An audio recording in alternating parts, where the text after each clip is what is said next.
So first off, I need to preface this by saying I find this to be very interesting, very funny. Does it really tick me off or does it piss me off? No, of course not. It doesn't do any of that stuff.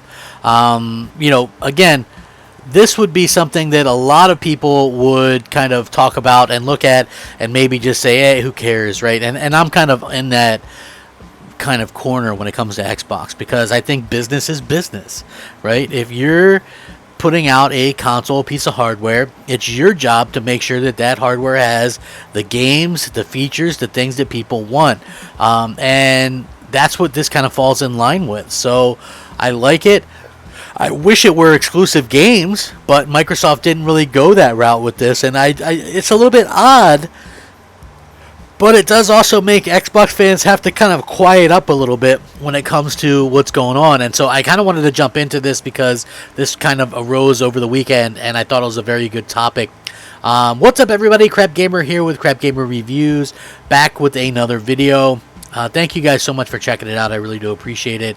Like, share, subscribe, all that kind of good stuff. So, very interesting. Xbox has a 2-year console exclusive on Dolby Vision and Dolby Atmos, but you still need to pay the license fee for Atmos audio on Xbox consoles. Very, very weird. Very interesting indeed, right? So don't expect the PlayStation 5 or Nintendo's rumored Switch upgrade to get Dolby Vision or Dolby Atmos support anytime soon. Microsoft has console exclusivity on both technologies for 2 years, according to Xbox Wire France.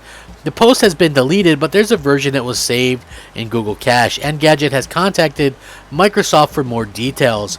Now, Xbox Series X and S systems have supported Dolby Atmos 3D audio capability since the consoles were released in November, while Xbox One has done so since 2017. To use Dolby Atmos, though, through headphones on Xbox consoles or PC, you need to purchase a $15 license. Now, if you have the new Xbox wireless headset or another headset with a trial offer, you have access to Atmos on Xbox and PC at no extra cost until the end of September. Meanwhile, Microsoft has been testing Dolby Vision HDR for gaming on Series X and S, with alpha insiders gaining access earlier in the month. It will be available to all Xbox Series X and S owners at some point this year. Even after the exclusivity period ends, there's no guarantee that Sony will add Dolby Vision or Atmos support to PS5 games. For one thing, the console has its own 3D engine, which is called Tempest. So, it's very interesting to say the least.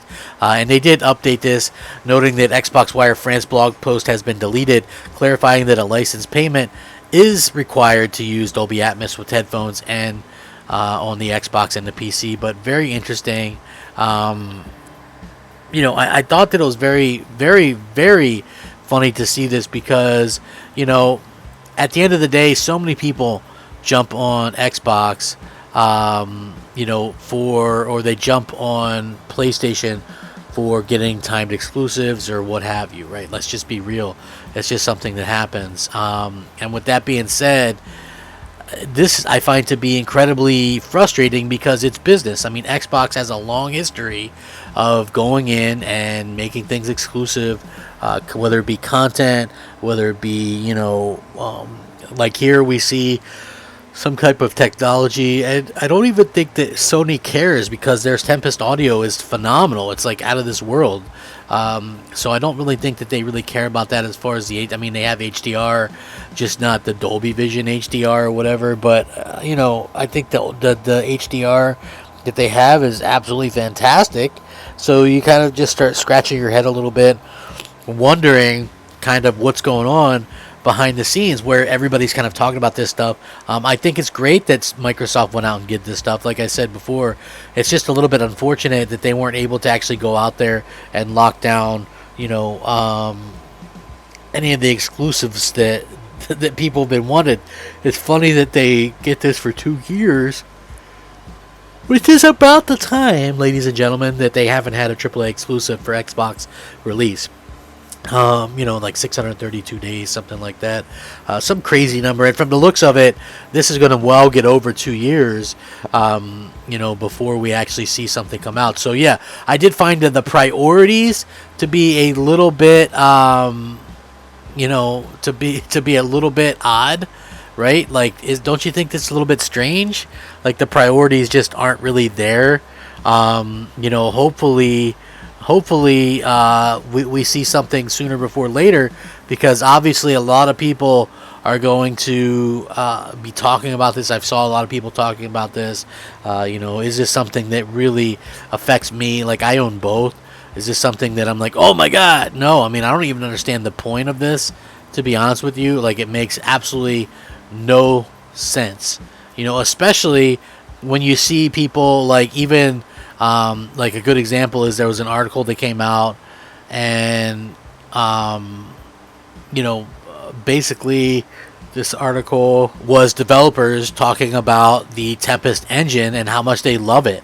So this isn't like something that's new. How many articles or videos have you guys seen about people talking about how amazing it is with the new audio? And also, like, people use that as an advantage. Like, okay, well, what did you get Resident Evil Village on?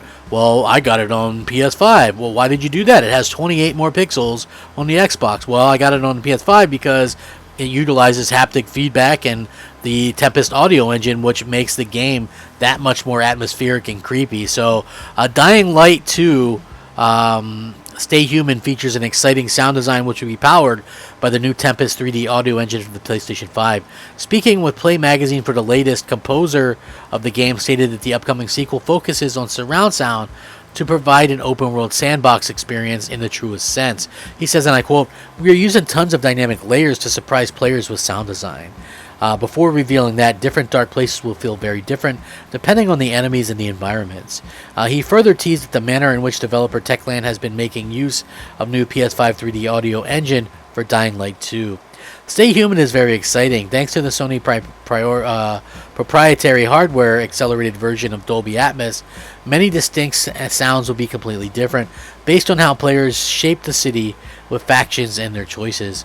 It gives the game a much more organic feel and shows that players that their choice actually matters. The same notion was also shared by rendering director who teased the sequel features new audio possibilities, which have been set aside for a reveal later on. Now, the new PS5 audio engine is not the only thing they've been using design-wise for the Dying Light sequel. The game will also be using the new DualSense features haptic feedback, adaptive triggers, as well as the lightning-fast solid-state drive for faster loading times. So yeah, there you have it. Like, everybody's kind of talking about this stuff. It's not just some kind of flash-in-the-pan thing. People really love the idea of going out there and being able to, utilize the sound and the controller. That's what makes it so next generation. Like, and with the new Fidelity FX going into play soon, both these consoles are going to be doing 1440p, utilizing that to make the actual graphics look better. And then, of course, you're going to see a situation where, thanks to that, people are going to be able to have better performance within the game itself. So you're going to have same resolution, Fidelity FX on both, same frame rates. The only difference is going to be the controllers and which one you prefer and stuff like this, the audio, I guess. So that makes sense, maybe why Microsoft went out of their way to sort of get this locked up for a couple of years. But again, does it really even make that much sense, considering Sony has their own idea for sound anyway, and it's absolutely brilliant. So I mean, again, we'll have to see how this turns out. I'm excited to see how it turns out. I hope that everybody kind of goes with me when I'm saying this sounds pretty incredible, and it's a very, very kind of interesting turn of events. But how do you feel if you're an Xbox fan? Do you feel like you have the right to cuss out PlayStation because they get, exclusives or whatever, or they pay for exclusives? Like, I really want to know how you guys feel about this. I would absolutely love it, to be honest with you. I absolutely love it. I can't wait to see that, and I can't wait to see exactly what's going on with what's going on in gaming these days. It's been such a great time, and I can't really wait to see what happens in the future. It's going to be fantastic. So thank you guys so much for watching another one of my videos. This has been Crapgamer, and this has been Crapgamer Reviews. If you guys would be so kind just to leave a simple like. I'm trying some new things here, trying different things. Hopefully you guys understand that and work with me. And, you know, I'm always listening to the feedback and stuff. So thank you guys very much. Have a fantastic day. Stay safe, happy, and healthy out there, folks. Rack 'em up. Crapgamer out.